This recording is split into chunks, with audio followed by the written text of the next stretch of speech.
Let's talk about the Ashes. I mean, 5-0 under your captaincy. What do you guys talk in the huddle? You know, that series I watched carefully. You know, there was this energy, the energy that you're talking about. I want to know what goes on in team meetings in big tournaments like this. Because I always ask Indian players, India versus Pakistan, what did you discuss? What was in the team meeting? Any distinct team meeting or any fun moment that you remember is that, you know, we're going for the palms and this is how we're going to do it?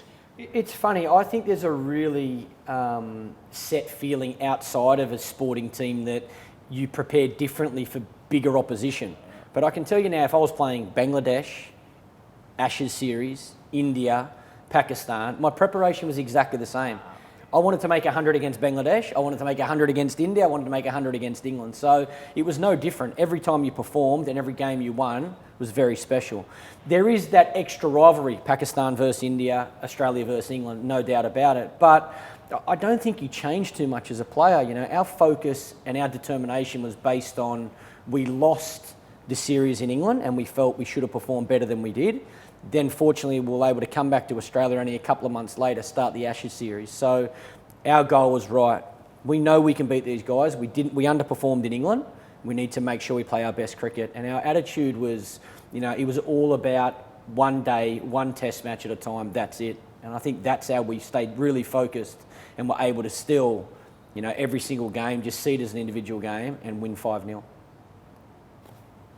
Myself, I was only involved in one Ashes Test match, and that was in Sydney. I was 12th man. That was when we lost the Test match, but Steve Waugh made that wonderful 100 off the last ball. And I remember on the first day, I'd only just got back into the Australian team. Shane Warne had done his shoulder, and I played a one-dayer in Perth and then a one-dayer in Sydney, and they made me 12th man in the 2003 as a second spinner. They were thinking of going in with two. And David Boone was the selector, and there was a Shield game on. He wanted to send me back and play Shield cricket.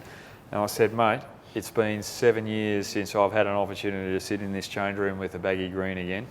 I don't want to go back. And he was trying to force me to go back. Went out with a physio because Andy Bickle had done his finger, hurt his finger.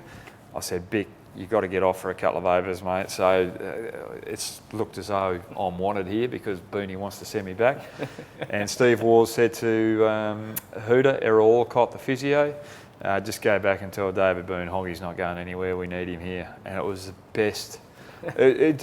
Just to be involved in an Ashes Test match on that side of the fence rather than watching it, it's something special. And I think the hardest thing for me is, in 2008, I retired and I was a spinner in the Test team there, and there was an Ashes series looming around, and I had to retire for personal reasons at that stage. And if there's anything in my life that really kills me, is doing that.